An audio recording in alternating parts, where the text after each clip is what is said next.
আমার নাম মঈন। আমি পেশায় একজন ফেরিওয়ালা। ফেরি করেই আমার সংসার চলে। আমার বাড়িতে বৃদ্ধ বাবা মা, 3টা ভাই বোন এবং আমার আরও একটা বড় বোন আছে, যার কিনা বিয়ে হয়ে গিয়েছিল, কিন্তু পরবর্তী সময় সে আমাদের বাড়িতে এসেই থাকে আমাদের সঙ্গেই। ভাগ্যের কি নির্মম পরিহাস, সবকিছু মিলিয়ে তার আর সেখানে সংসার করা হয়নি, যার কারণে আমার বড় বোনকেও আমাকে দেখতে হয়। সব মিলিয়ে এই এক ফেরি করার যে টাকা, তা দিয়ে আমার এত বড় একটা সংসার চালাতে হয়। পরিবারের জন্য এতটুকু কষ্ট কোনো ব্যাপার না। তবে একটি রাত, যে রাতে আমি সেই নিষিদ্ধ গ্রামের মাঝখান দিয়ে আসার পথে আমার সঙ্গে এমন একটি ঘটনা ঘটে, যা কিনা আমাকে প্রত্যেক দিন সেই গ্রামে যাওয়ার জন্য বাধ্য করে।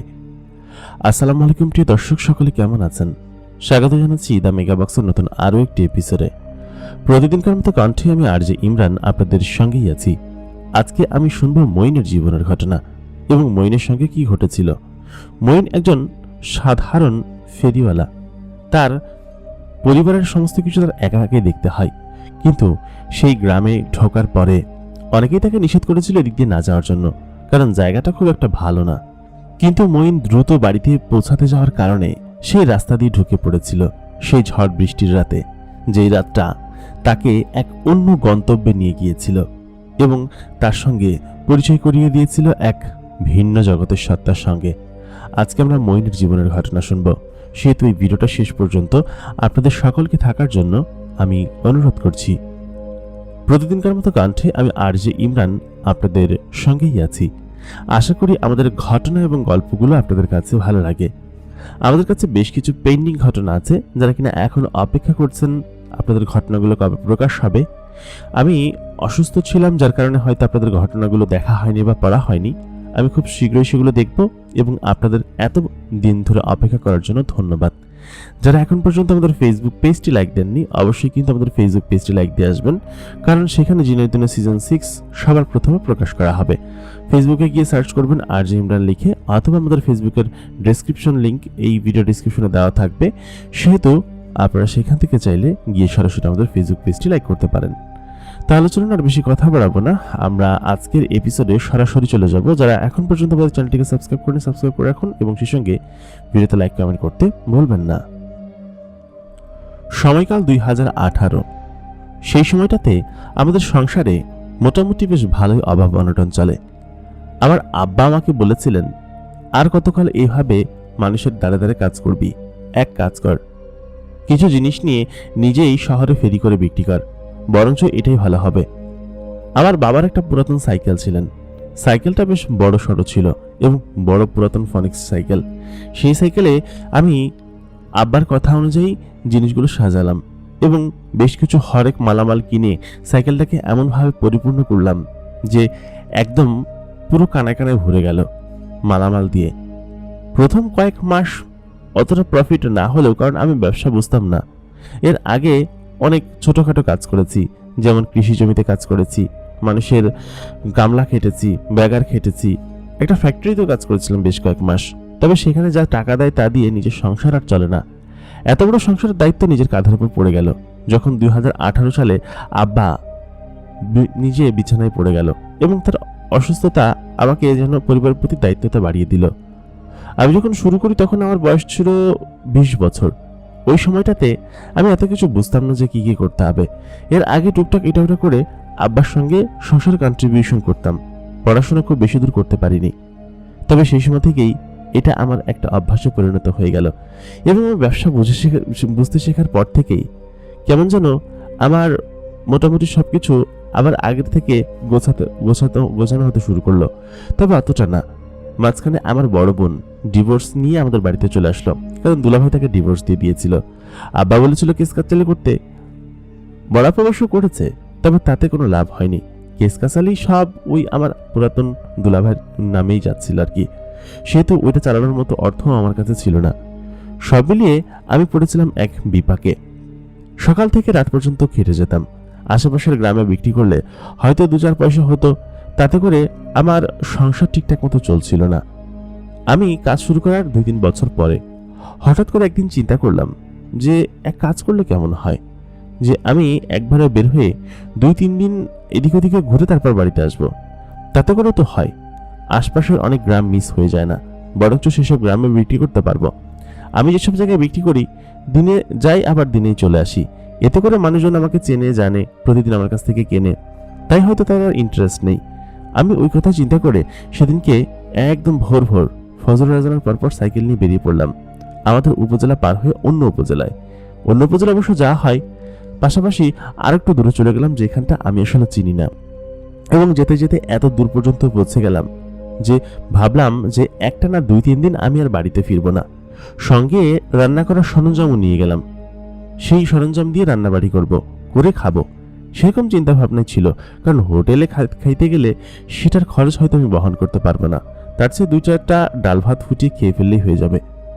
প্রথম 1-2 দিন আমার তেমন কোনো সমস্যা হলো না, কিন্তু তৃতীয় দিন আমি ভাবতেও পারিনি যে এমন একটা ঘটনা ঘটবে।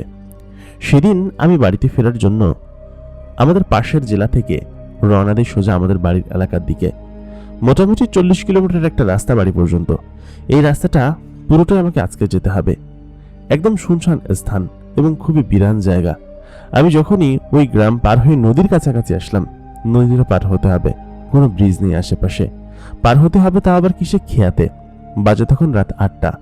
আমি আজকে বাসায় যেতে পারবো কিনা জানি না, তবে বুঝতে পারছিলাম না বাসা পর্যন্ত না যেতে পারলে তো অবস্থা খুব খারাপ হয়ে যাবে। এই সমস্ত জিনিস নিয়ে ঝড়ের বৃষ্টি রাতে আমি কোথায় যাব? কোনো মতো নদীটা পার হলাম। পার হয়ে এই প্রান্তে এসে আমি রাস্তার উপর উঠে ভাবলাম যে বাড়িতে কি যাব, নাকি আজকে কোথাও একটা কাচারি ঘর দেখে অথবা বট গাছের গোড়া দেখে থেকে যাব, সেই কথাই চিন্তা করলাম। পরে ভাবলাম যে না, বাড়ি দেখেই চলে যায়, বেশি রাত হয়নি, 1-2 ঘন্টা ভালো মতো সাইকেল চালালে বাড়ি পৌঁছে যাব, খুব বেশি দূরের রাস্তাও না। আমি চালাতে শুরু করলাম। বেশ খানিকটা চালানোর পর হঠাৎ করেই এক গ্রামের ঠিক মাঝ বরাবর আসা মাত্রই একটা মাথা থেকে একজনকে জিজ্ঞেস করলাম, ভাই অমুক দিকের রাস্তাটা কোন দিকে?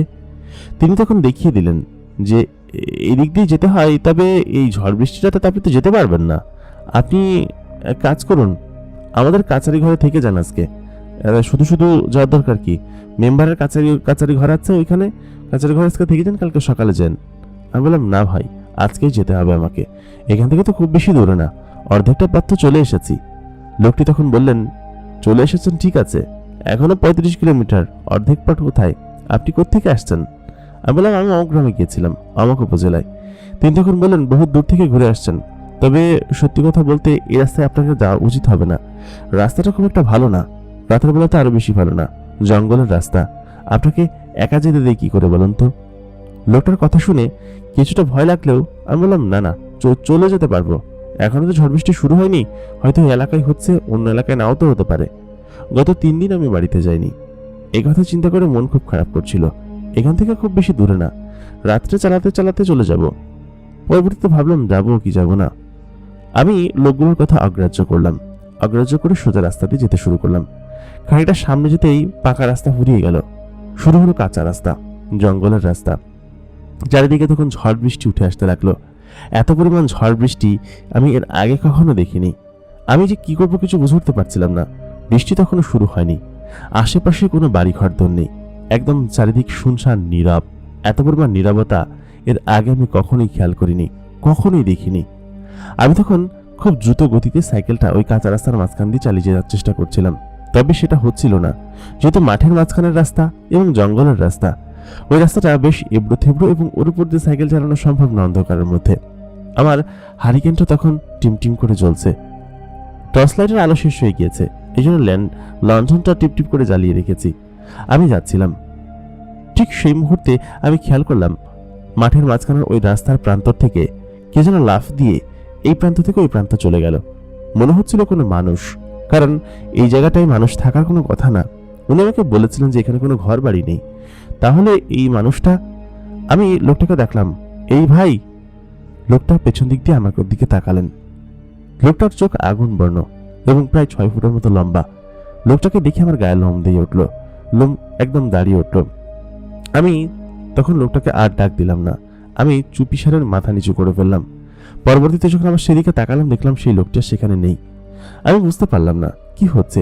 চারিদিকে বৃষ্টি তখন একদম উঠে আসবে অবস্থা। ঝড়ে একদম কিছু দেখা যাচ্ছে না। ওই মুহূর্তে তাল গাছটার জন্য উড়ে এসে আমার গায়ের উপর পড়বে এমন মনে হলো। ঠিক সেই মুহূর্তে আমি খুব দ্রুত গতিতে সেই জঙ্গলটা পার হতে লাগলাম। খানিকটা দূরে যেতেই আমি খেয়াল করলাম রাস্তা দিয়ে একজন মহিলা হেঁটে যাচ্ছে। আমি তাকে ডাক দিলাম, বললাম, এই যে শুনছেন? মহিলাটি আমার দিকে তাকালো বেশ অদ্ভুত চোখে। তার মুখে ঘোমটা দেওয়া, তারপরেও তার চোখ দেখা যাচ্ছিল এবং পরনে এক অদ্ভুত রকমের জামা। তিনি আমার দিকে তাকালেন। আমি প্রথমে সত্যি মহিলা ভেবেছি, কিন্তু আমি তার দিকে তাকিয়ে দেখি সে এক 19-20 বছর বয়সী এক যুবতী তরুণী, যার চোখের দিকে তাকালে এত বেশি পরিমাণ মায়া যে সেই মায়ায় ডুবে যেতে ইচ্ছে করে, এবং এত গভীর মায়া যে যে কেউ তার সেই মায়ের মধ্যে ডুবে হারিয়ে যাবে। আমি তার দিকে তাকিয়ে আছি। মেয়েটি আমাকে বলছে যে, আপনি এখানে কি করছেন? এখানে তো রাত বেরাতে মানুষজন আসে না। আপনি এত সাহস করে এখানে এসেছেন, যদি আপনার কোনো ক্ষতি হয়? আমি তখন বললাম যে, আসলে বিপদে পড়ে গিয়েছি। আমি এই গ্রামের কেউ না, আমার বাড়ি অনেক দূরে। আমি ফেরি করে জিনিসপাতি বিক্রি করি। মাঝপথে আসার সময় এরকমটা হয়ে গিয়েছে। আসলে মানে বুঝতে পারিনি, এই দিক দিয়ে ঢুকে পড়েছি। ঝড় বৃষ্টি শুরু হয়েছে, এখন তো আমি চাইলেও বাড়িতে যেতে পারছি না। বৃষ্টিতে এখন ঝুড়ি শুরু হয়ে গিয়েছে। কি যে করি কিছুই বুঝতে পারছি না। মেয়েটি তখন বললেন, আপনি আমার পেছনে চলে আসুন, আমাদের বাড়িতে থাকবেন। বৃষ্টির রাতে বাইরে থাকলে আপনার মালামালগুলো নষ্ট হয়ে যাবে। তাছাড়া আপনি এমনভাবে ভিজে যাচ্ছেন, আপনি আসুন আমার সঙ্গে। আমি বললাম, সত্যি কোনো সমস্যা হবে না তো? আপনার বাড়িতে কে আছে? মেয়েটি বলল, অনেকেই আছে, আমার পরিবারের সবাই আছে। আপনি চলুন, আপনাকে নিয়ে যাই। আমি মেয়েটির পেছন পেছন হাঁটতে শুরু করলাম। মেয়েটির পরনে ঝুমুর পরা, ঝুমঝুম করছে, ভালোই লাগছে শুনতে। ঝড় বৃষ্টি আচমকা কেন যেন থেমে যাওয়ার মতো অবস্থা, মানে তখন আর ঝড় হচ্ছিল না। ওই অবস্থায় আমি তার পিছন পেছন গেলাম। খানিকটা সামনে যেতেই আমি খেয়াল করলাম রাস্তার পাড়ে জঙ্গলের মধ্যে একটা পাথর দিয়ে তৈরি অদ্ভুত বাড়ি, মানে ছন, টিন বা এই জাতীয় কোনো কিছু দিয়ে তৈরি না, বরঞ্চ ছাউনিটা অদ্ভুত এক পাতা দিয়ে করা, আর চারিপাশে পাথর সারি সারি বসিয়ে এমনভাবে দেয়ালগুলো তৈরি করা। আমি দেখে চমকে গেলাম। আমি বললাম যে, এটা আপনাদের বাড়ি? মেয়েটি আমার দিকে তাকিয়ে বলল, হ্যাঁ, কেন, পছন্দ হয়নি? আমি বললাম, না, বাড়িটা বেশ সুন্দর, দেখে বেশ ভালো হয়েছে, পছন্দ হয়েছে, কিন্তু আশেপাশে এরকম উঁচু পাহাড়ের মতো দেখা যাচ্ছে। মেয়েটি তখন বলল, না, কিছু না, আপনি বিশ্রাম করুন। আমি আমার সাইকেলটি বারান্দায় তুলে সেখানে রাখলাম। ততক্ষণে ঝড় বৃষ্টি থেমে গিয়েছে। আমি বললাম, ঝড় বৃষ্টি থেমে গিয়েছে, চলে যাই না আমি? মেয়েটি আমার দিকে তাকিয়ে বলল, ঝড় বৃষ্টি থামেনি, এখনই শুরু হবে, অপেক্ষা করুন। মেয়েটির কথা বলতে বলতেই ঝমঝমিয়ে আকাশ থেকে বৃষ্টি পড়তে লাগলো এবং আকাশ থেকে শব্দ হতে লাগলো, অথচ এতক্ষণ কোনো শব্দ হচ্ছিল না। তারপর আমি সেখানে বারান্দায় বসলাম। মেয়েটি ঘরের ভেতরে গেল। ঘরের ভেতর থেকে সে আমার জন্য একটা ট্রেতে করে নাস্তা নিয়ে আসলো। তার মুখে ঘোমটা দেওয়া, দেখা যাচ্ছে না চেহারা এরকমটা, তবে যে অর্ধেকটা দেখা যাচ্ছে তা দেখে মনে হচ্ছে সে কোনো অপ্সরার থেকে কম না, কারণ সে যথেষ্ট সুন্দরী এবং রূপবতী। তার দিকে তাকিয়ে যে কোনো পুরুষ ঈর্ষান্বিত হয়ে যাবে। আমি তার দিকে তাকিয়ে প্রায় অনেকক্ষণ ছিলাম। সে নাস্তা দিল, নাস্তাগুলো খেলাম। নাস্তাতে সন্দেশ, মিষ্টি এবং এই জাতীয় কোনো খাবার ছিল, যে খাবারগুলো এত সুস্বাদু ছিল, আমি খেয়ে যেন আমার পরাণ জুড়িয়ে গেল। এরকম সুস্বাদু এবং স্বাদের মিষ্টি এর আগে আমি কখনোই খাইনি, কারণ এগুলো খেতে লাগছিল একদম অমৃতের মতো। খাওয়া শেষ করলাম। তারপর মেয়েটি আমাকে বলল, শুয়ে পড়ুন, আর হ্যাঁ, রাতের বেলা কেউ যদি ডাকে তাহলে উঠবেন না, ঘুমন্ত অবস্থায় ঘুমিয়ে থাকবেন। অনেকে ইশারা দিয়ে বাইরে ডাকতে পারে, অথবা অনেকে অনেক কিছু করতে পারে, আপনার পাশে এসে হয়তো অনেকে বসে থাকতে পারে। কাউকে পাত্তা দিবেন না, আপনি ঘুমিয়ে পড়বেন। আপনাকে ঘরের ভেতর আমি নিতে পারছি না, কারণ আমার 2 বোন এবং আমার মা থাকে এখানে। আপনি কিছু মনে করবেন না। আমি বললাম, ছি, কি বলছেন? মনে করার কি আছে? এই ঝড় বৃষ্টির রাতে আপনি আপনাকে আপনার বাড়ি আশ্রয় দিয়েছেন, এটাই তো অনেক বড় বিষয়। মেয়েটি তখন ঘরের ভিতরে গিয়ে দরজা লাগিয়ে দিলেন। আমি বাইরে শুয়ে আছি। মেয়েটি যা বলেছিল ঠিক তাই। আমার তো ক্লান্ত শরীর, খেয়ে দিয়ে একদম শরীর তখন ছেড়ে দিয়েছে, ঘুম ঘুম ভাব, ঘুমিয়ে পড়ার মতো অবস্থা। আমি ঘুমিয়ে গেলাম। তবে মধ্যরাতে একবার ঘুম ভেঙে গেল। চারিদিকে তখন ফকফকা জ্যোৎস্না, আকাশে কোনো মেঘ নেই। আমি ঘুম থেকে উঠে দেখি উঠানের উপরে 3-3টা লম্বা ব্যক্তি দাঁড়িয়ে আছেন। আমি উঠে তাদেরকে জিজ্ঞেস করবো যে আপনারা কে? একদম সম্পূর্ণ কালো ছায়ার মতো, কিন্তু আমার মেয়েটির কথা মনে পড়ে গেল। কেউ যদি জিজ্ঞেস করে যে আপনি কে, তাহলে তার প্রশ্নের উত্তর করবেন না। ওই লোকগুলো তখন সত্যি সত্যি ইশারা দিয়ে বাইরে রাখতে শুরু করলো। আমি তখন তাদের সঙ্গে কথা বলা তো দূরের কথা, তাদের ইশারাকে অগ্রাহ্য করলাম। অগ্রাহ্য করে উল্টো দিক করে শুয়ে পড়লাম। লোকগুলো তখন এসে সত্যি সত্যি আমার পাশে বসলো। বসে আমার শরীরে হাত দেওয়ার চেষ্টা করছিল। আমি মেয়েটার কথা শুনলাম। তারপর ওই রাতে আমি খানিকটা ভয়ই পেয়েছিলাম। ভয় পাওয়াটা স্বাভাবিক বিষয়। লোকগুলো এমনভাবে আমার দিকে তাকাচ্ছিল, আমি তার সঙ্গে কথা বলিনি বা তাদের দিকে তাকাইনি। ওই রাতে আমার ঘুম তেমন একটা হলো না, ছাড়া ছাড়া ঘুম হলো। পরের দিন সকালবেলা ঘুম থেকে উঠে সত্যি কথা বলছি, খোদার কসম, এইরকম ভূমি বা এরকম অঞ্চল এর আগে আমি কখনো দেখি নাই। চারিদিকে খুব সুন্দর সবুজ পাহাড় দিয়ে ঘেরা, মাঝখানে একটা সুন্দর গাছে ঘেরা উপত্যকা এবং সামনে ছোট্ট একটা খালের মতো নদী। সেই নদীর পানি ঝিরঝির ঝিরঝির করে বয়ে চলেছে। গত রাতে বৃষ্টি হয়েছে বলে আরো বেশি যেন এই খালের পানিতে বৃষ্টি ঝরে পড়েছে। আমি তখন ঘুম থেকে উঠে বসে আছি। ঘর থেকে ওরা তখনও বের হয়নি। তবে গত রাতের যে কাহিনী, তা দেখে মনে হচ্ছে যে আমি এখানে এসে ফেসে গিয়েছি। জায়গাটা কোথায়? আমি উঠলাম, উঠে আশেপাশে একা একাই হাঁটছি। হাঁটতে হাঁটতে হঠাৎ করেই ওই খালের পাড়ে চলে গেলাম। দেখলাম খালের ওই প্রান্তে, মানে ওই পাশে একটি ঘোড়া যাচ্ছে। ঘোড়ার নিচের অংশটুকু তো ঘোড়ার মতো, কিন্তু ওপরের অংশ মানুষের মতো। আচমকা ঘোড়াটি আমার দিকে তাকালো। ওইটা দেখে আমি ভয়ে তখন ছিটকে নিচে পড়ে গেলাম। এখানে সমস্ত কিছু অদ্ভুত এবং চারিদিকের পরিবেশ এমন যে আমি আসলে কিছু বুঝতে পারছিলাম না যে আমি কোথায় চলে এসেছি। এটা আসলে কোন জায়গা? ওই মেয়েটি আমাকে কোথায় নিয়ে আসলো? আশেপাশে এর সমস্ত গাছপালা, তারপর পশু পাখি, সমস্ত কিছুর রং ভিন্ন ছিল, ওদের ডাকও ভিন্ন ছিল, গাছপালার রঙও ভিন্ন ছিল। সমস্ত কিছু দেখে আমার কাছে খুবই অদ্ভুত লাগছিল। বেলা তখন প্রায় মাথার উপর চলে আসার মতো অবস্থা। মানে আমি একটু দেরি করে ঘুম থেকে উঠেছি। ঘুম থেকে উঠে আমি দেখি যে তারা তখন পর্যন্ত ঘুম থেকে উঠছে না। আমি তো তাদেরকে ডাকতে পারি না।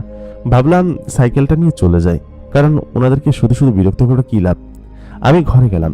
বারান্দায় গিয়ে সাইকেলটা নিয়ে বের হওয়ার সময়মাত্র প্রস্তুতি নিচ্ছি।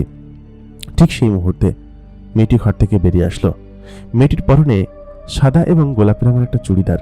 এত সুন্দর লাগছিল তাকে দেখতে। অবশ্য নাকাবটা অর্ধেক টানা, মানে ওড়নাটা।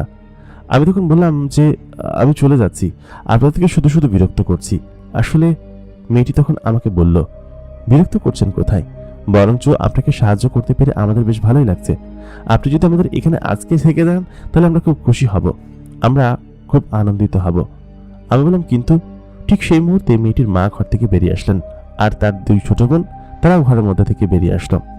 বেরিয়ে এসে আমাকে বলল যে আপনি ভালো আছেন? কালকে আপনার কথা শুনেছি, রাতে কোনো সমস্যা হয়নি তো? যে মেয়েটা আমাকে নিয়ে এসেছিল সে আমাকে বলল। তার পায়ে নুপুর পরা, চুড়িদার। এবং আমি তাকে বললাম যে না, ওখানে তেমন কোনো সমস্যা হয়নি, তবে কিছু লোক দেখেছি যারা কিনা এসে আমার পাশে বসেছিল। আপনি বলেছিলেন তাদের সঙ্গে কথা না বলতে, আমি কথা বলিনি। মেয়েটি তখন আমাকে বলল, তা বেশ ভালো কাজ করেছেন। তা আপনি এখন বিশ্রাম করুন, আপনার জন্য নাস্তার ব্যবস্থা করা হচ্ছে। আমি সেখানে বসলাম। বসার পর আমার জন্য প্রায় 3 প্লেট ভর্তি খাবার নিয়ে আসা হলো। একটাতে ছিল গম জাতীয় কিছু খাবার, দেখে মনে হচ্ছিল খেতে পারবো না, তবে খুবই সুস্বাদু। আরেকটাতে পুরো থালা ভর্তি মিষ্টি, কয়েক রকমের মিষ্টি। আরেকটাতে ছিল হচ্ছে মাংস, যা কিনা আমি সত্যি কত বছর খাইনি জানি না। মেয়েটা আমাকে বললেন, খেয়ে নিন, আপনার জন্যই তৈরি করা হয়েছে। আমি সত্যি তখন ঢেকুর গিললাম। বললাম, আমার জন্য মানে? মেয়েটি বলল, হ্যাঁ, আপনার জন্যই তৈরি করা হয়েছে। আপনি এই জিনিসগুলো খেলে আমরা খুব খুশি হব। আমি সত্যি তাদের আপ্যায়নে বেশ অদ্ভুত অবাক হচ্ছিলাম। মেয়েটি তখন আমার পাশে বসলো, বসে বলল, আপনি আজকে থেকে যান, এখন আপনি যেতে পারবেন না, যাওয়ার পথ বন্ধ। সময় হলে আমি আপনাকে নিজেই নামিয়ে দিয়ে আসবো, আপনি চিন্তা করবেন না। আমি বললাম, কিন্তু? মেয়েটি বলল, কিন্তু কিন্তু করবেন না, আপনাকে যেটা বলেছি সেটা শুনুন। মেয়েটি সত্যি খুব সুন্দরী ছিল। ওদিনকে খাওয়া দাওয়া শেষ করে বারান্দায় বেশ খানিক্ষণ বসে রইলাম। বিকেলের দিকে যখন মেয়েটি বাইরে থেকে কাজ শেষ করে আসলো, মানে ওরা সম্ভবত কোনো কাজে যায়, পুরো বাড়ি ফাঁকা ছিল। বিকেলের দিকে যখন সবাই এক এক করে ফিরে আসলো, মেয়েটি তখন আমাকে বলছিল যে আপনার কোনো সমস্যা হয়নি তো? আমি বললাম, না, সমস্যা হবে কিসের জন্য? সন্ধ্যা লেগে গেল। সন্ধ্যার দিকে আমাকে নাস্তা খাওয়ার জন্য দিল। তারপর হঠাৎ করেই মেয়েটি আমাকে বলল, ঘরের ভিতরে আসুন। আমি ঘরের ভিতরে গেলাম। যাওয়ার পর ঘরের ভেতরটা দেখে আমি অবাক হয়ে গেলাম। বাড়ি থেকে দেখতে যেমনটা লাগে ঘরের ভেতরটা তেমন না, বরঞ্চ সুন্দর এবং খুব অন্যরকম। আমি তখন বললাম, কিন্তু এই জায়গাটা এমন কেন? মেয়েটি তখন বলল, আমরা কারা সেটা আপনি জানেন? আমি বললাম, না, বিষয়টা কি? মেয়েটি তখন তার মুখের ঘোমটা সরালো। এত সুন্দর মেয়ে আজ পর্যন্ত আমি কোনোদিন দেখিনি।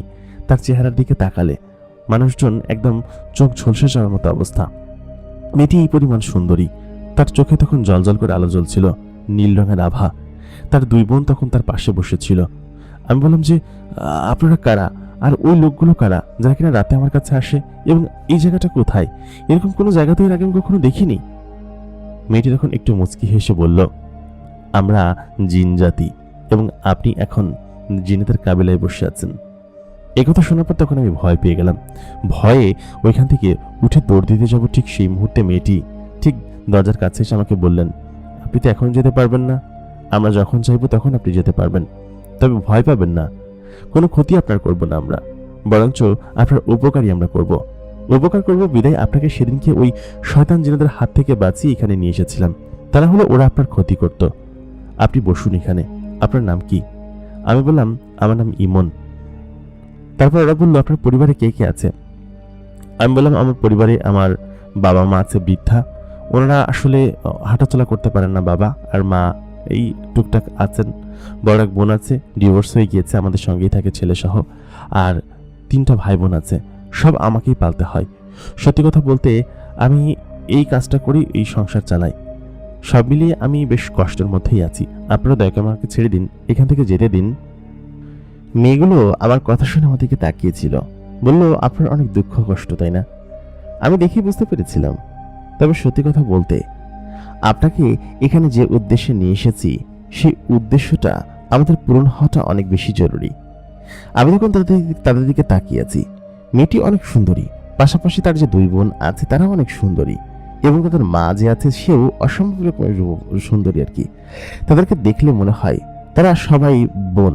তার মাকে দেখে মনে হয় না যে তারাও হয়তো তার কাছের কেউ বা তার মা। এত সুন্দরী তারা। আমি তাদের দিকে তাকিয়ে বললাম, মানে বুঝতে পারলাম না। মেয়েটি তখন প্রায় আমার হাতটা ধরে ফেললো। যে মেয়েটি আমাকে এখানে নিয়ে এসেছে, যুবতী মেয়ে আমার মতোই। আমার হাত ধরা মাত্রই আমি একটু ভয় পেয়ে গেলাম। ভয় পেয়ে সঙ্গে সঙ্গেই আমি তখন বললাম যে, কি করছেন? মেয়েটি তখন সত্যি আমার পা পর্যন্ত ধরে ফেলার মতো অবস্থা। বলল, আমাকে একটু সাহায্য করুন, দয়া করে আমাদেরকে সাহায্য করুন।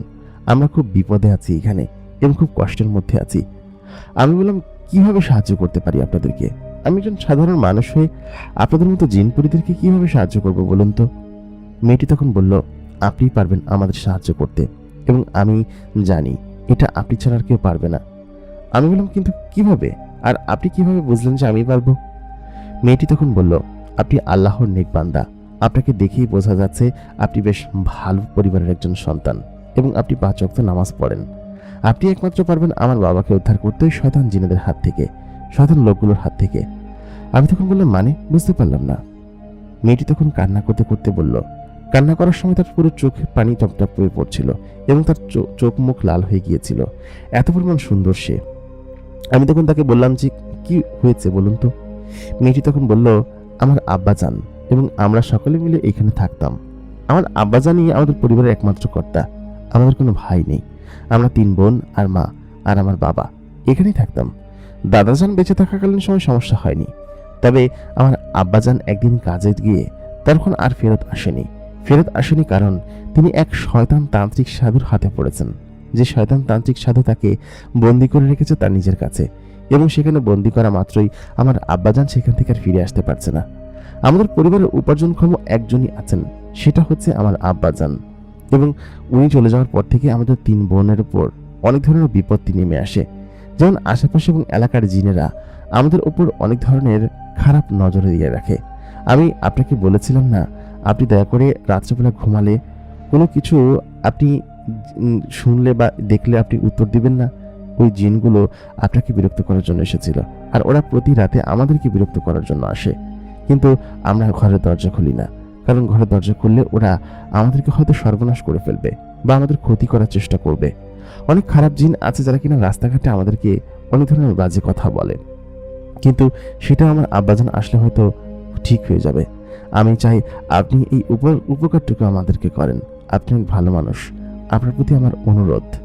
আমি তখন বললাম, যে আপনাদের কথা শুনে মনে হচ্ছে সত্যি আপনারা বেশ বিপদে আছেন, এবং সত্যি কথা, এই বিপদ থেকে আমি আপনাদেরকে উদ্ধার করব এবং আঙ্কেলকে আমি ফিরিয়ে নিয়ে আসবো। আপনি যেহেতু আমার শরণাপন্ন হয়েছেন, কেউ বিপদে থাকলে আমি অবশ্যই চুপ করে বসে থাকবো না। কোথায় আছেন তিনি? ওই মেয়েটির মা তখন বলল, তুমি হয়তো বিষয়টা সহজ ভাবছো, তবে ওই শয়তানটা অনেক বেশি বেয়াদব। ওর কাছ থেকে জিনিসটা আনতে পারবে না। ওর কাছে মন্ত্রপুত আটক করা আছে, ওর বাড়িটা বন্ধ দেওয়া, এবং ওকে এমনভাবে বেঁধে রেখেছে সেই বাঁধন এবং শিকল ছেড়ে সেখান থেকে বের করে নিয়ে আসতে হবে। আমি তখন বললাম, আমি চেষ্টা করব, আপনি কোনো চিন্তা করবেন না আন্টি, আমি সত্যি এটা চেষ্টা করব এবং আমি আঙ্কেলকে ফিরিয়ে নিয়ে আসবো। এটা আমার ওয়াদা রইল আপনাদের কাছে। তার জন্য আমাকে কি করতে হবে? মেয়েটি তখন বলল, আমি সেই জায়গায় নিয়ে যাব তোমাকে, তুমি চিন্তা করো না। আচমকা মেয়েটি তুমি বলে ফেলাই ও নিজেই লজ্জাবোধ করলো, বলল, আপনাকে নিয়ে যাব আমি। আমি বললাম, আচ্ছা ঠিক আছে। আমি আর তেমন কিছু বললাম না। তারপর ওই অবস্থায় ওদিনকে আমি মেয়েটিগুলোর সঙ্গে ঘরের মধ্যেই শুলাম আর কি, মানে সঙ্গে বলতে ওরা উপরে দোতলার কামরায় শুয়েছিল আর আমি নিচে শুয়েছিলাম, কারণ জিনগুলো আমাকেও তো ক্ষতি করতে পারে, সেই জন্য আমাকে ঘরের ভিতরে এনে রাখলো। 2 দিন হয়েছে আমি এখানে এসেছি। আমি ঘর থেকে বের হয়ে শুধুমাত্র খাওয়া দাওয়া করছি আর ওদের সঙ্গে ইয়ে করছি। ওদিনকে দুপুরের পরপর মেয়েটি আমাকে বলল, আপনি আমার সঙ্গে একটু যাবেন? আসলে একা একা যেতে ভালো লাগে না, ভয় লাগে, যদি কোনো কিছু একটা হয়ে যায় আপনি গেলে একটু সাহস পাবো। আমি বললাম, অবশ্যই। কোথায়? মেয়েটি বলল, দক্ষিণের জঙ্গলে যেতে হবে আমাদের জন্য খাবার জোগাড় করতে, আর সেই সঙ্গে বেশ কিছু জিনিসও আনতে হবে। আপনি চলুন আমার সঙ্গে। আমি বললাম, আপনি আগেই বলতে পারতেন, আমি আগের দিনও যেতাম আপনার সঙ্গে। মেয়েটি বলল, না, বিষয়টা ঠিক তা না। আচ্ছা ঠিক আছে, চলুন। আমি মেয়েটির সঙ্গে হাঁটতে শুরু করলাম। খানিকটা সবুজ প্রান্তর পার হওয়ার পরে একটা ছোট্ট ঝিরি পড়ে। ঝিরিটা আমি পা দিয়ে পার হলাম, ওরাও এটাই করে। পার হয়ে ওই পাশের জঙ্গলে উঠলাম। জঙ্গলটা ঝিঝি পোকা ডাকছে, বেশ বিরান। আমাদের এখানে জঙ্গলের মতো না, বেশ অদ্ভুত পাখিদের মেলা এখানে, এবং বেশ সুন্দর সুন্দর রঙিন পাখিও আছে। এমন রঙিন পাখি এর আগে আমি কখনো দেখি নাই। মেয়েটি হাঁটতে শুরু করলো। মেয়েটির নাম সিনহা। আমি তখন তাকে বললাম, আপনার নাম? সে বলল, আমার নাম সিনহা। আমার নাম এমন নাম? মেয়েটি বলল, পরিদের নাম এমনই হয়, আমাদের এখানকার অদ্ভুত অদ্ভুত নাম শুনলে আপনি হাসবেন। আমি মেয়েটিকে এমন এমন কথা বলে হাসাতে লাগলাম। সে সত্যি বলল, এত হাসিয়েন না আমাকে, সত্যি কবে যে হেসেছে আমি জানি না, আপনি মানুষটা বেশ মজার আছেন। আমি বললাম যে, আচ্ছা সিনহা, আমরা কোথায় যাচ্ছি? মেয়েটি তখন বলল যে, আমরা যাচ্ছি যেখানেই হোক, আপনি চলুন তো, এত কথা বলেন কিসের জন্য? আপনাকে মেরে রেখে আসবো না, এতটুকু তো বুঝতে পেরেছেন যে আমরা খারাপ জিন না। আমি বললাম যে, খারাপ জিন না, তবে আপনারা তো বিপদেই আছেন, তাই না? অন্য কেউ তো আমাদের ক্ষতি করতে পারে। একথা বলতে এই মেয়েটি খিলখিল করে হেসে দিয়ে বলল, তা করতে পারে, একটু অপেক্ষা করুন, কোনো শব্দ করবেন না, চুপ, ফাঁদে মনে হয় কোনো শিকার পড়েছে। মেয়েটি তখন হাঁটলো, হেঁটে খানিকটা সামনে গেল। মেয়েটির পরনে এমন এক কাপড় দেখে মনে হচ্ছিল যোদ্ধা, এবং সত্যি এসব করতে করতে সে অভ্যস্ত। খানিকটা সামনে গিয়ে দেখলাম কি যে একটা ট্রাপের মধ্যে হরিণ জাতীয় একটা জিনিস পড়েছে, এত সুন্দর দেখতে। মেয়েটির সঙ্গে সঙ্গে গিয়ে তার গলায় ছুরি ঝুঁকিয়ে দিল, এবং ওই জিনিসটা সঙ্গে সঙ্গেই মারা গেল। আমি দেখে ভীষণ কষ্ট পেলাম। আমি কাছে গিয়ে বললাম, এত সুন্দর একটা জিনিসকে মেরে ফেললে তুমি? ও তখন বললো, এটা কোনো ব্যাপার না, আমাদেরকে খেতে হবে, খেয়ে বেঁচে থাকতে হবে না, জিনিস সুন্দর দেখলে হবে। মেয়েটি তখন জিনিসটাকে কাঁধে তুলে নিল। আমি বললাম, তোমার কষ্ট হবে না? আমি আচমকা তুমি করে বলে ফেললাম। মেয়েটি বলল, সমস্যা নেই। আমি বললাম যে, আমি থাকতে তুমি এটা কেন নিবে, দাও আমার কাছে দাও। মেয়েটি আমার দিকে আর চোখে তাকালো। তুমি বলা তো বেশি বোধহয় রাগ করেছে। আমি বললাম, দিন, আমার কাছে দিন। মেয়েটি বলল, একটা কথা বলি। আমি বললাম, কি? সে বলল, আপনি তুমি বললেই ভালো লাগে, কেমন যেন আপনি বললে কেমন মানায় না। এই 2 দিনে আপনার কথাবার্তা, আপনার সমস্ত কিছুতে কেমন যেন একটা নিজস্বতা ভাব চলে এসেছে। কেমন যেন মনে হচ্ছে যে আমাদের একটা ভরসার হাত এসেছে। আমি মেয়েটার কাছ থেকে ওই চতুষ্পদী জন্তুটা নিজের কাঁধে জড়িয়ে নিলাম। তারপর আমি হাঁটতে শুরু করলাম। মেয়েটি সত্যি আমাকে ভরসা করতে শুরু করেছে 2-3 দিনে। এই 2-3 দিনে তাকে অনেক কিছুই তো আমি সাহায্য করেছি, এবং সত্যি আমার কাছে বলার পরে হয়তো ওর কাছে অনেকখানি হালকা লাগছে। আমি তখন মেয়েটিকে সঙ্গে করে হাঁটতে শুরু করলাম। খানিকটা সামনে আসতেই একদল জিন ঘোড়া নিয়ে বহন নিয়ে আমাদের সামনে এসে দাঁড়ালো, এবং প্রায় আমার কাছাকাছি এসে বলল, এরকম কোনো কিছু একটা বললো। আমি কিছু বুঝতে পারলাম না। মেয়েটি তখন তাদেরকে ওই ভাষায় কথা বলতে শুরু করলো। তারপর আমি বললাম, কি বলছে ওরা? বলছে যে তোমাকে কোত্থেকে নিয়ে এসেছি, আর উল্টোপাল্টা কথা বলছে, তুমি চলো তো। আমি তখন বললাম যে থাক, ওদের কথা শুনতে হবে না, চলো। লোকগুলো ঘোড়া নিয়ে আমাদের সামনে আবার দাঁড়ালো। তারা যে জিন বোঝা যাচ্ছে, কানগুলো বাড়ির দিকে অনেকখানিটা খাড়া, চেহারার অভাব অন্যরকম এবং সত্যি বেশ অদ্ভুত রকমের ভয়ঙ্কর দেখতে তাদেরকে। তখন লোকটি আমার শরীরে একটা লাঠি দিয়ে খোঁচা দিল।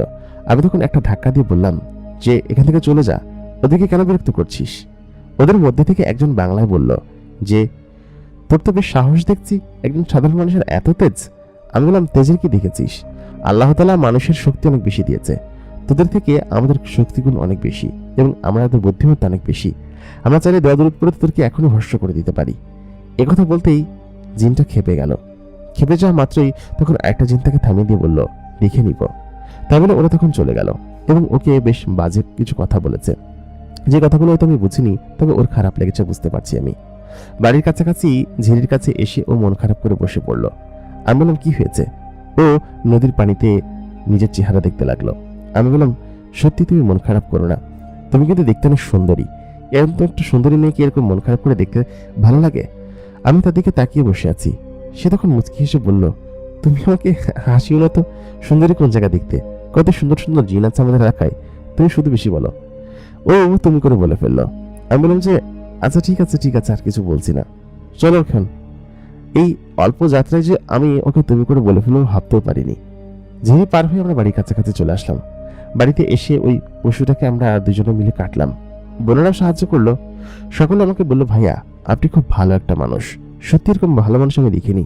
যে লোকটি আমার আব্বাজানকে ধরেছেন তিনি খুব বাজে একটা লোক, তিনি খুব বাজে বলে আমার আব্বাজানকে এখান থেকে নিয়ে গিয়েছে। রাত্রেবেলা আমরা যখন সকলে মিলে খাবার খাচ্ছিলাম, ঠিক সেই মুহূর্তে একদল জিন ওদের ঘরের বাইরে আসলেন। তাদের সঙ্গে মানে এখানকার সর্দার বা মেম্বার টাইপের কেউ একজন আছেন। তিনি এসে কিছু একটা বললেন, আমার সামনেই বললেন।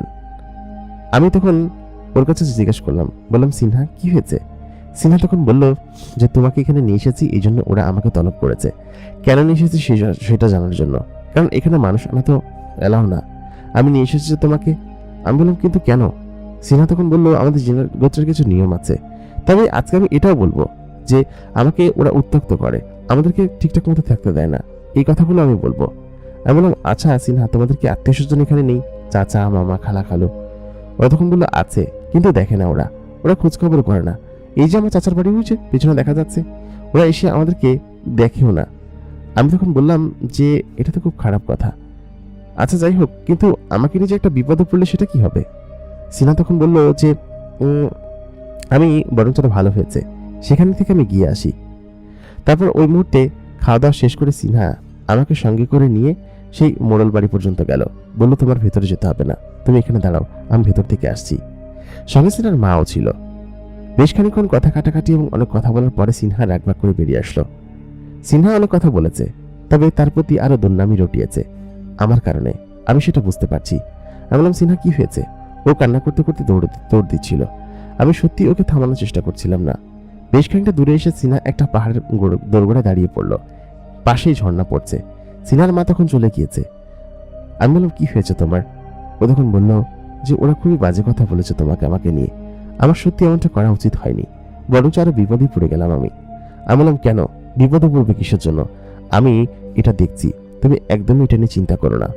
তুমি কোথায় যাবে বলেছিলে না? তোমার বাবাকে দেখাতে, সে কোথায় আছে? সিনা তখন আমাকে বলল যে হ্যাঁ যাব, একটু অপেক্ষা করি, ভালো লাগছে না। ও তখন ওখানে বসে পড়ল।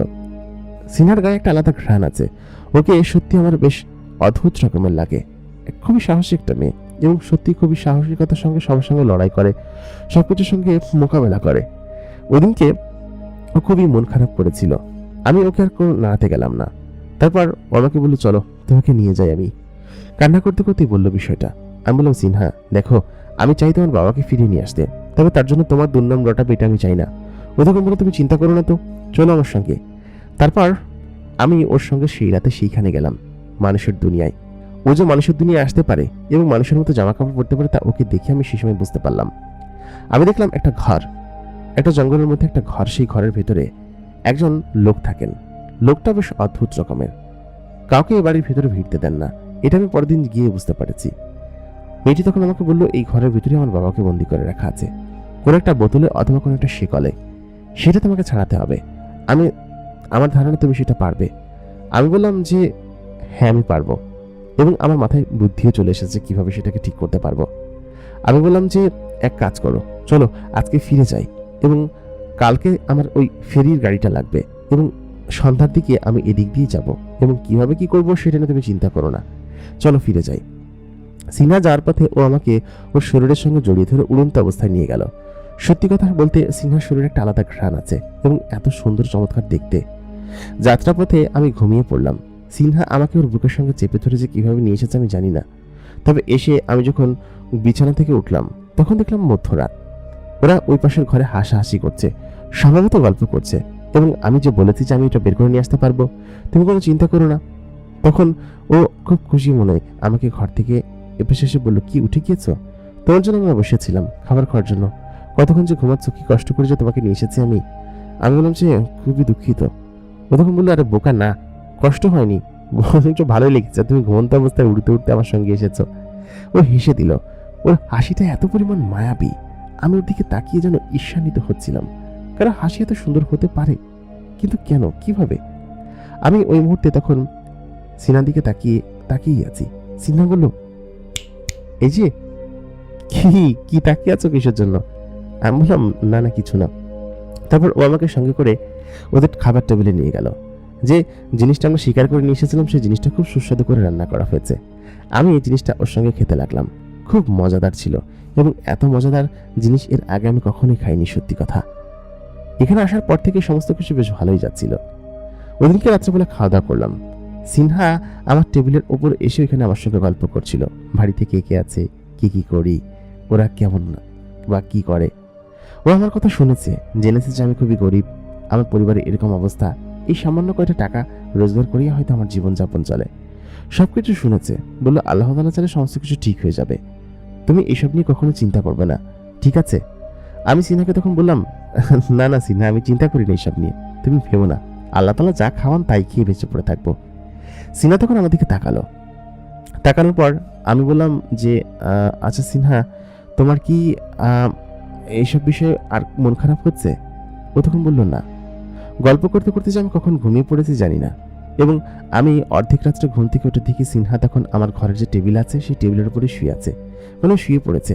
আমি তখন ওকে ডাক দিলাম, বললাম, সিনহা ওঠো, নিজের ঘরে গিয়ে শো। ও যেন ঘুম থেকে উঠছিল না, ও আড়মোড়া করে আমাকে জড়িয়ে ধরলো, বলল, না এখানেই শুবো, ভালো লাগছে না। মানে জিনেরা একবার ঘুমালে ঘুম থেকে জাগানো খুব কষ্টকর বিষয়। আমি তখন ওকে কোলে তুলে নিলাম। ওর মায়াবী চেহারা, সুঠাম সেই দেহ, আমার খুব লোভ হচ্ছিল। আমি ভয়ে যে কি করবো বুঝে উঠতে পারছিলাম না। ওকে আমি দোতলার কামরায় ওর রুম পর্যন্ত দিয়ে আসলাম। আসার পথে ও আমার হাতটা টেনে ধরে বলল, তুমি যেও না, এখানেই থাকো। তারপর ঘুমের মধ্যে হাতটা ছাড়িয়ে আমি তখন ওখান থেকে বেরিয়ে আসলাম। আমার কাছে সত্যি বেশ অদ্ভুত লাগছিল এই ঘরটা, আশেপাশের পরিবেশটা। 5-6 দিন হয়ে গিয়েছে আমি এখানে এসেছি, এবং এই 5-6 দিন সত্যি আমার মনের মধ্যে একটা অন্যরকম ফিলিংস তৈরি হয়েছিল সিনহার জন্য। ও এত একটা সুন্দর একটা মেয়ে, তারপর এরকম সংগ্রামী মেয়ে, পরিবারের জন্য লড়াই করে, নিজে শিকার করে, নিজে আবার সেটা রান্না করে, আবার সবকিছু নিজে থেকেই সমস্ত কিছু ট্যাকেল দেয়। জিনারা আমাকে এখান থেকে চলে যেতে বলেছে কয়েকদিনের মধ্যেই। আমি এখান থেকে চলে যাব, এখানে তো আমি থাকতে আসিনি। আমাকে চলে যেতে বলেছিল 2 দিনের মধ্যে। 2 দিন অলরেডি পার হয়ে গিয়েছে। কালকে না গেলে হয়তো ওই জিনারা আবার এসে হয়তো এদেরকে অনেক ধরনের বিপত্তি করার চেষ্টা করবে। আসলে শয়তান এবং বদজিনগুলো সিনহাদের ক্ষতি করার জন্য আমাকে এখানে দেখতে পারছে না, কারণ আমি এখানে থাকলে তো ওরা সিনহাদের ক্ষতি করতে পারবে না বা তাকে উত্ত্যক্ত করতে পারবে না। যে কদিন সিনহাকে ওরা উত্ত্যক্ত করার চেষ্টা করেছে সেই কদিন আমি নিজে প্রতিবাদ করেছি, এই জন্য হয়তো ওরা সর্দারের কাছে বিচার দিয়েছে। যাই হোক, ওর বাবাকে ছাড়াতে পারলে হয়তো বিষয়টা আর কোনো কিছুর প্রয়োজন হবে না। পরের দিন সকালবেলা ঘুম থেকে উঠলাম। ঘুম থেকে উঠে সিনহা আমাকে কানে কানে বলল, তুমি কালকে কোলে করে আমাকে আমার ঘরে দিয়ে গিয়েছ? আমি বললাম, হ্যাঁ। তুমি এখানে ঘুমিয়ে পড়েছিলে, কতবার ডাকলাম তোমাকে, তুমি তো উঠলেই না ঘুম থেকে। সিনহা তখন বলল, সত্যি এরকমটা কখনো আমার জন্য কেউ করেনি। তুমি কয়েকদিন ধরে আমার জন্য যা করছো তাতে আমার খুব ভালোই লাগছে। এরকমটা আমার জন্য কখনো কেউ করেনি, আমাকে কেউ কখনো কোলে নেয়নি। ওখানটা লজ্জা পেল। তারপর সকালবেলা খাবার খেলাম আমি। খাবার খাওয়ার পরে সারাদিন বাড়িতেই ছিলাম। সিনহার কাজ করে দিলাম কিছুটা, ওদের যে খড়ি বা লাকড়ি যে জিনিসগুলো ছিল সেগুলো কোড়াল দিয়ে কাটতে সাহায্য করলাম। পাশাপাশি দূর থেকে কিছু জিনিস আনা দরকার ছিল, সেই জিনিসগুলো আমি এনে দিলাম। সেই বদজিনগুলোর সঙ্গে রাস্তায় দেখা হয়েছিল, ওরা আমাকে বললো, তুই এখন পর্যন্ত যাসনি, সর্দারের কাছে বোধহয় বিচার দিতে হবে। আমি বললাম, দেখেন জিন ভাই, আপনাদের হয়তো অনেক ক্ষমতা আছে, অনেক শক্তি আছে, এই তিনজন অবলা নারীর উপর আপনারা কেন এরকম জুলুম করছেন? ওদের মধ্যে থেকে একজন বলল, ও তো সিনহাকে পছন্দ করে, সিনহার বর ও, সিনহাকে যে কবে যে খাবে এটাই ও অপেক্ষায় আছে, খুব টেস্টিও। একথা বলতে আমি রেগে গিয়ে বললাম, তোদের ভালো হবে না, তোদের এমন অবস্থা আমি করব দেখিস। ওরা তখন রেগে গেল। ওদের মধ্যে থেকে একজন ওদেরকে থামিয়ে দিয়ে বলল, এই দেখ মানুষের বাচ্চাটার সঙ্গে কিসের লড়াই, ওদেরকে ধরলেই তো ওরা কিছু থাকবে না, যাই হোক আজকের মতো তুই বেঁচে গেলি। কিন্তু ওরা আমার ক্ষতি কেন করছিল না সেটা আমি পরবর্তীতে বুঝতে পারি, কারণ আমার গলায় একটা তাবিজ ছিল, ওই তাবিজের কারণে ওরা আমার কাছে আসতে পারছিল না। আমার দাদিজান এটা আমাকে ছোটবেলায় পরিয়ে দিয়ে গিয়েছিল, সেটাই আমার সঙ্গে থাকতো সবসময়, আমি কখনো খুলতাম না, দাদির স্মৃতি মনে করে এটা আমি আমার কাছে রেখে দিয়েছিলাম, এটা আমি পরবর্তীতে বুঝতে পারি।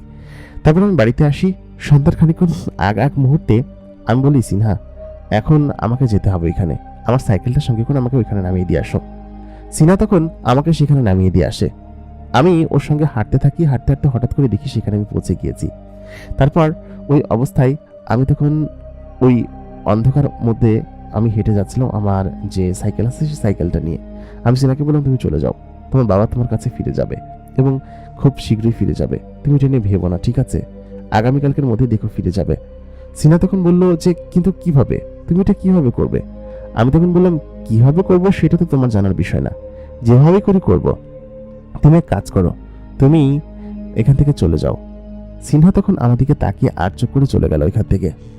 আমি তখন সিনহার দিকে তাকিয়ে আছি, ও ওই অবস্থায় আমাকে এখানে একা রেখে যেতে চাচ্ছিল না। আমি বললাম, যাও না, তুমি না গেলে আমি কাজ শুরু করবো কিভাবে? ও তখন এখান থেকে চলে গেল এবং বললো, পারবে তো? আমি বললাম, পারবো, তুমি চিন্তা করো না। তারপর আমি ওইখান থেকে সোজা চলে আসলাম ওই ঘরের সামনে।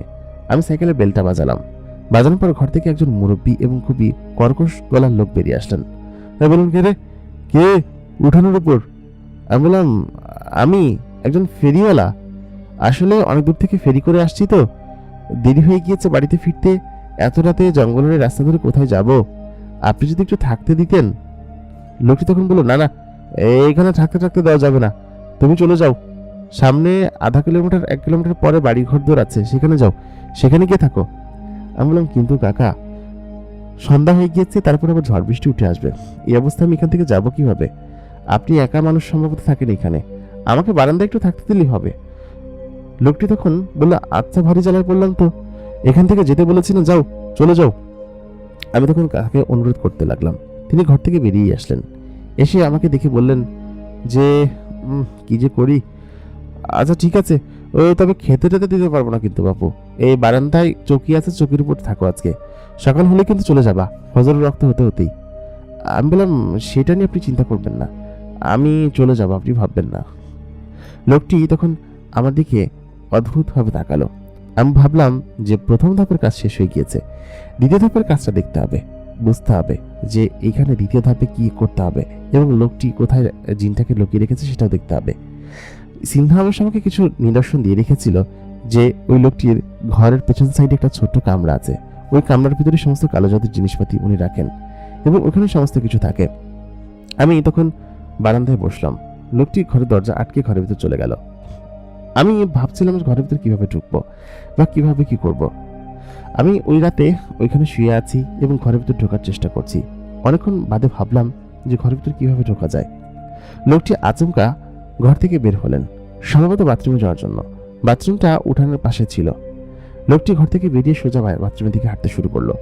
আমি সুযোগ পেলাম, তখন মধ্যরাত। ওই অবস্থায় আমি ভাবছিলাম কখন সুযোগ পাবো। আমি সঙ্গে সঙ্গে ঘরের ভিতর ঢুকে পড়লাম। ঘরের ভিতর ঢোকা মাত্রই এক কোণে লুকিয়ে পড়লাম, কারণ আমি ভাবছিলাম যে এত সহজে তার খুঁজে পাওয়া যাবে না, লোকটি ঘুমাবে। তারপর ও ঘরের ভিতরে আসলো। এসে ঘরের ভিতরে আমি দেখলাম যে ও ঘুমাচ্ছে না, ছাই করছে। ওই যে ঘরের ভিতরে আছে সেই রুমের ভিতরে ও কিছু একটা করেছে এতক্ষণ, এবং করে তারপর ঘরের ভিতরে গেল, আবার বাইরে থেকে বাথরুম করে দরজাটা লাগিয়ে সে বিছানার উপর শুতে গেল। যে ঘরটার কথা বলেছিলাম ওই ঘরটার ভিতরে কিছু একটা করেছে ও, এবং সেখানে তখনও এক অন্যরকম প্ল্যানসেটের মতো কিছু একটা রাখা। ঘরের মধ্যে একটা ছোট্ট হারিকেন টিম করে জ্বলছে। ঘরের ভিতরে ঢুকে আমি এটা খুঁজতে লাগলাম, কিন্তু কোথাও কোনো কিছু পাচ্ছিলাম না। ও যখন আমাকে বললো কোনো শিশি খুঁজবা অথবা কোনো ছোট জার খুঁজবা, যার ভিতরে ও হয়তো বন্দি করে রেখেছে। আমি তখন এদিক ওদিকে অনেকটা খোঁজাখুঁজি করলাম, কিন্তু কোথাও কোনো কিছু পেলাম না। ঠিক সেই মুহূর্তে আচমকা আমার হাতে টোকা লেগে একটা কাচের জার নিচে পড়ে গেল। পড়ে যাওয়া মাত্রই আশপাশটা কেমন যেন একটা ধোঁয়া মতো হয়ে গেল, কিছু বুঝতে পারছিলাম না। ওই মুহূর্তে ঠিক ওই ঘরের যে জিনটা, মানে যে লোকটা আছে, মানুষতান্ত্রিক লোকটা, তিনি দৌড়ে আসলেন, এসে বললেন, তুই ঘরের মধ্যে কি করছিস? তোর তো সাহস কম নয়, তুই এই ঘরের ভিতরে প্রবেশ করেছিস? আমি সঙ্গে সঙ্গে বললাম, ওরে শয়তান বুড়ো, তুই এইসবের কিছু আড়ালে এসব কালো জাদু কুফরি এগুলো করিস, তাই না? লোকটি তখন আমাকে এসে ধরতে গেল, ঠিক সেই মুহূর্তে আমি তাকে এমন জোরে একটা ঘুষি মারলাম, সে পড়ে গেল। সঙ্গে সঙ্গে আমি তার পেছনে হাতটা বেঁধে ফেললাম। হাত বেঁধে ফেলা তাতে কোনো কাজ হয়নি, কারণ হচ্ছে ওই লোকটি, তার সঙ্গে যে জিন আছে সেই জিনগুলো আমাকে ধরে ফেললো। সম্ভবত জিনদেরকে ইনস্ট্রাকশন দিয়েছে। ধরে ফেলা মাত্রই আমি ভয়ে তখন দৌড়াদৌড়ি করতে শুরু করলাম এবং জিনগুলোকে উড়িয়ে ফেলার চেষ্টা করছিলাম, কিন্তু ওরা বেশ শক্তিশালী ছিল। বেশ খানিকক্ষণ নাড়াচাড়া করার পরেও আমাকে ওরা প্রায় বেঁধেই ফেললো আমাকে। ওই অবস্থায় আমি যে কি করবো কিছু বুঝে উঠতে পারছিলাম না। আমার হাতে যখন আমি নড়াচড়া করছিলাম তখন অনেকগুলো কাঁচের বোতল এবং শিশি একটা জার থেকে পড়ে গিয়েছিল। ওই সময়টাতে ঘরের ভিতরে একটা অন্যরকম সুঘ্রাণে ভরে গিয়েছিল, আমাকে প্রায় বেঁধেই ফেলেছিল এবং ওই জিনগুলো সত্যি সত্যি আমাকে বেঁধে ওখানে আটক করে ফেলেছে। তারপর ওই যে শয়তান যে তান্ত্রিক আছে, তান্ত্রিককে খুলে দেওয়ার চেষ্টা করছিল। ঠিক সেই মুহূর্তে ওই দুটো জিনকে কে যেন দক্ষিণ দিক থেকে এসে একটা লাথি মারল, সঙ্গে সঙ্গে ও উড়ে দক্ষিণ দিকে চলে গেল। তখন আচমকা আমার সামনে একটা কালো জামা পরিহিত এক মুরব্বী লোক দাঁড়ালেন এবং দাঁড়িয়ে বললেন, তুমি আমাকে বাঁচাতে এসেছো আর নিজে বিপদে পড়ে গিয়েছো। তারপর ওই শয়তান যে মুরব্বী লোকটা ছিলেন উনি তখন বললেন যে, তুই চলে যেতে পারবি না কোনোভাবে আমার কাছ থেকে মোস্তফা, তোকে আমি যেতে দিব না। আমি তখন বললাম, আপনি চলে যান, সিনহা আপনার জন্য অপেক্ষা করছে, আপনি এখান থেকে চলে যান, আমাকে বাঁচাতে হবে না, ও আমার কোনো ক্ষতি করতে পারবে না, কিচ্ছু করতে পারবে না, আপনি দয়া করে এখান থেকে চলে যান। লোকটি তখন বলল, কিন্তু আমি তখন বললাম, আপনি চলে যান, সিনহা আপনার জন্য অপেক্ষা করছে, আপনার অবর্তমানে সিনহা খুব কষ্টে আছে, আপনি এখান থেকে চলে যান। মুরব্বী লোকটা তখন বললেন, কিন্তু বাবা তোমাকে ছেড়ে? আমি বললাম, কোনো চিন্তা করবেন না আপনি, এ আমার কোনো ক্ষতি করতে পারবে না। তারপর ওই জিন লোকটা দক্ষিণে জানালা দিয়ে সোজা বেরিয়ে গেল, আর ওই মুরব্বী যে লোকটা তান্ত্রিক ছিল হাত খুলতে খুলতে বেরিয়ে গেল। সঙ্গে সঙ্গেই ও আমাকে এসে গলা চেপে ধরলো, বলে, তোর সাহস তো কম নয়, তুই আমার এতদিনের সাধনা নষ্ট করে ফেলেছিস, সব জিনদেরকে মুক্ত করে দিয়েছিস। আমি বললাম, তুই যেটা করিস সেটা অবশ্যই ভালো কোনো কিছু না, খুব খারাপ জিনিস। তারপর সেই জিন দুটো এসে আমাকে ধরে ফেললো আবার, এবং ওই মুরব্বী লোকটা আমাকে বেঁধে ফেললো, বেঁধে বেশ খানিকক্ষণ মারধর করলো এবং প্রায় রক্তাক্ত করে ফেললো। তারপর মেঝেতে ফেলে রাখলো অনেকক্ষণ। পরদিন সকালবেলা আমি যখন জ্ঞান ফেরার পর আমি দেখি লোকটা ঘরের ভিতরে কিছু একটা করছে।